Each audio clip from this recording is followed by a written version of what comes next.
अस्सलाम वालेकुम dear students. कैसे हैं आप लोग? आज मेरा जो लेक्चर है वो बीएस के जो स्टूडेंट्स हैं लैंग्वेज इन यूज़ के हवाले से university of the Punjab code 111 जो है, मैं उनसे मुखातिब हूँ। डियर स्टूडेंट्स, आप में से बहुत सारे स्टूडेंट्स जो हैं मुझसे ये सवाल कर रही हैं कि पेपर जो है वो कैसे अटेम्प्ट किया जाए लैंग्वेज इन यूज़ का। तो घबराने वाली क्या बात है भाई, इट्स सो इजी। बहुत आसान चीज़ है, ज़ाहिर बात है आपने प्रिपरेशन की है। तो मैं आपको कुछ हेल्पिंग पॉइंट्स बता सकता हूँ कि जिनकी बुनियाद पे आप ये पेपर करेंगे। और ये चीज़ आप जहन में रखें कि सबसे पहले जो चीज़ किसी भी हम ट्रायल में जाते हैं तो कॉन्फिडेंट होते हैं। आपकी प्रिपरेशन जो है अगर है और आप कर रही हैं तो आपको कॉन्फिडेंट होना चाहिए। तो सबसे पहली चीज़ तो आप बिल्कुल अल्लाह पाक पे जो है वो भरोसा रखें, उससे दुआ करें, मेहनत करते जाएं, यही असल चीज़ है। अब हम आते हैं पेपर की तरफ। तो dear students, language in use जो है उसमें जो पिछली प्रैक्टिस है जिसको देखा जा रहा है वो है पैराग्राफ्स। बाज़ औक़ात आपको 2 पैराग्राफ्स दे दिए जाते हैं, बाज़ औक़ात 3 पैराग्राफ दे दिए जाते हैं। तो आपने जो पैराग्राफ्स हैं इनको किस तरीके के साथ जो है वो डील करना है, वो ये है कि आपने बड़े ध्यान से स्टेटमेंट पढ़नी कि आपसे डिमांड 1 पैराग्राफ किया जा रहा है, 2 किए जा रहे हैं, मोस्टली 1 किया जा रहा है। तो ये क्वेश्चन जो है ये 10 से 15 नंबर के दरमियान मुख्तलिफ पेपर्स में देखा जा रहा है। पैराग्राफ को अटेम्प्ट करते हुए आप लोगों ने डिटेल में नहीं जाना है। This is very important. Paragraph की जो एसेंशियल हैं, कैरेक्टरिस्टिक्स हैं, पहली बात तो ये है कि वो अपने माइंड में रखें। मेरे यूट्यूब चैनल पे जो है वो पैराग्राफ की जो एसेंशियल्स हैं वो मौजूद हैं। इसमें बाकायदा एक वीडियो मेरी बनी हुई है, आप उसको देखें, वो आप अपने जहन में रखें। कोई भी जो पैराग्राफ है वो आ जाता है तो आपने वो एसेंशियल्स जो हैं, इम्पॉर्टेंट चीज़ें जो हैं, कैरेक्टरिस्टिक्स जो हैं, वो जहन में रखनी है ताकि आपके लिए जो है वो ईजी रहे जो है। अब इसमें 2-3 चीज़ें हैं। पैराग्राफ्स जो हैं मोस्टली किस तरह के होते हैं, या सोशल प्रॉब्लम से रिलेटेड भी हो सकते हैं। तो जब सोशल प्रॉब्लम्स पैराग्राफ होते हैं इनके अंदर मोस्टली आप कोशिश करें कि जो काजेज़ हैं, इफ़ेक्ट्स हैं और सॉल्यूशन हैं उनको बयान करें, उन पे सेंटेंसेस जो हैं उनके बारे में लिखें।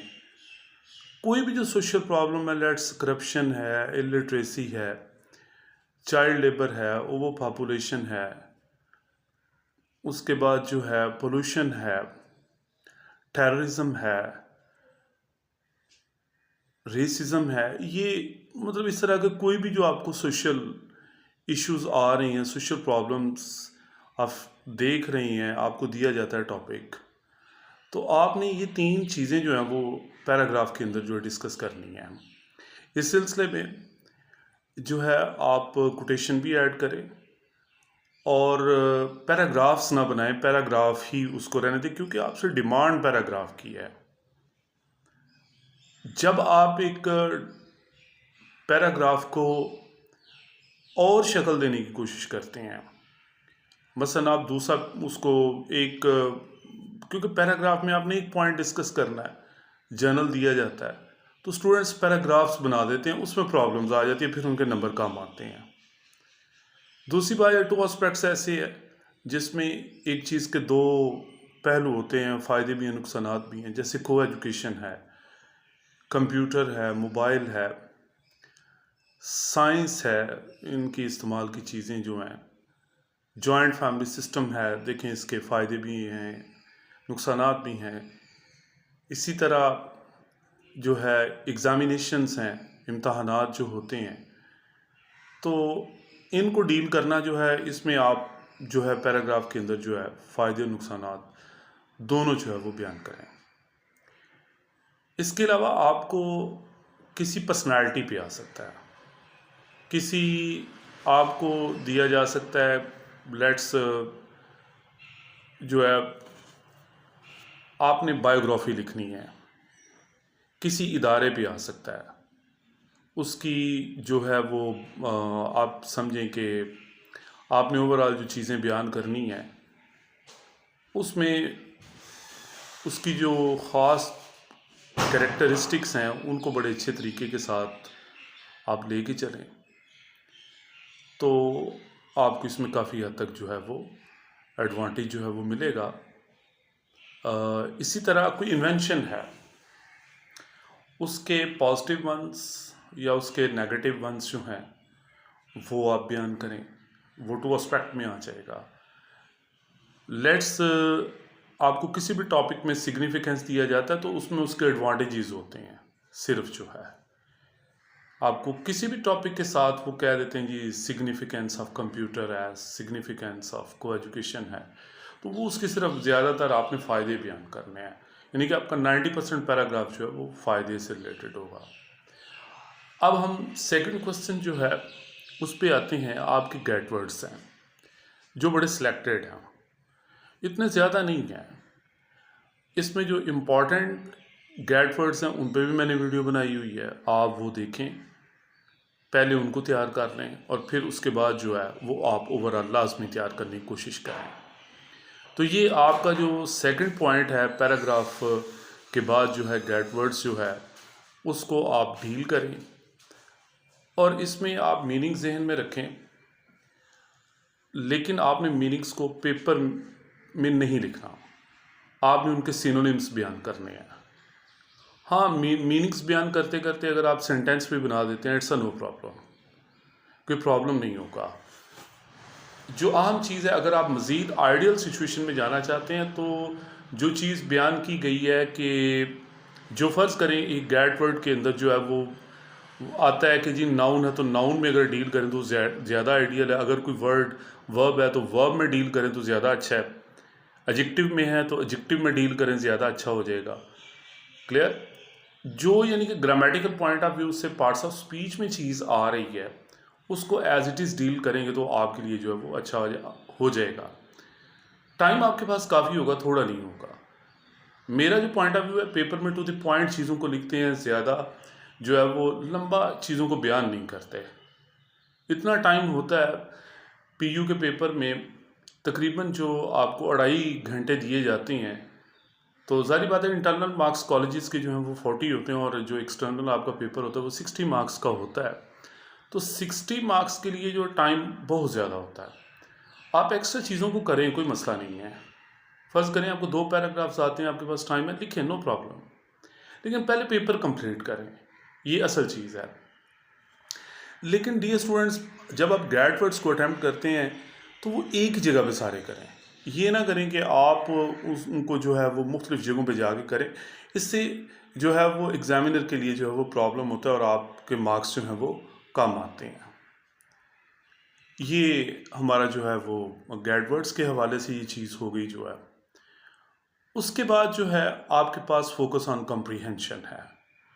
फोकस ऑन कॉम्प्रीहेंशन में 11 यूनिट्स हैं और जो 11 यूनिट्स हैं, अगर आप उसके अंदर देखें, जो टॉपिक्स दिए गए हैं, आर्टिकल्स दिए गए हैं, रिपोर्ट्स दिए गए हैं, ठीक है, बायोग्राफीज़ दी गई हैं, ऑटोबायोग्राफीज़ दी गई हैं, इनकी डेफिनेशंस जो हैं वो आप लाजमी याद करें। फ़र्ज़ करें बायोग्राफी क्या है, आपको पता होना चाहिए इसकी डेफिनेशन क्या है।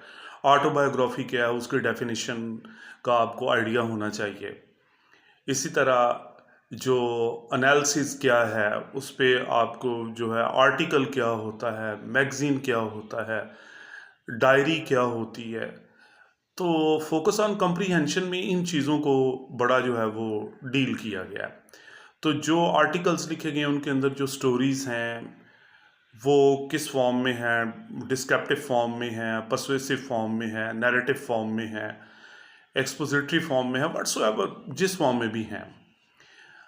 तो वो जो हैं आपने पहले जो फोकस ऑन कम्प्रीहेंशन के यूनिट्स का जो टॉपिक ऊपर है, उनकी जिसको आप कहते हैं टर्मिनोलॉजी जो है, वो आपने उनके डेफिनेशंस लाजमी याद करनी है। कोई भी लेट्स आपको टॉपिक आता है, ठीक है, साइलस मार्नर का आ जाता है, कॉस्पर का आ जाता है, इसी तरह ऑटसी द आइसमैन का आ जाता है। तो आप मेन टॉपिक देखें जिससे रिलेटेड जो हैं वो लिखे गए हैं। क्योंकि मोस्टली जो आपको यूनिट्स दिए गए हैं फोकस ऑन कम्प्रीहेंशन में आपकी प्रैक्टिस करवाई गई है, ये सारी बातें आगे आज चल के आपको उन्होंने रिसर्च के लिए लेके जाना है।